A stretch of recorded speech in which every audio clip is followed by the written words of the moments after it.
You are looking at Julien's pronunciation guide, where we look at how to pronounce better some of the most mispronounced words in the world, like this other curious word. But how do you say what you're looking for today? Though this word is a little bit confusing, there are quite a few different pronunciations. Now, as a noun, in British English it's said as contrary, contrary. Now, as an adjective, in British English it's said as contrary, contrary.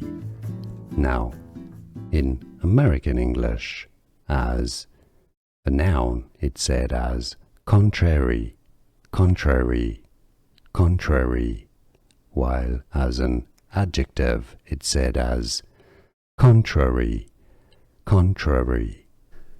Here are more videos on how to pronounce more confusing words and names too many mispronounced. Like this video if you found it useful. I appreciate your support. I'll see you soon and thanks for watching.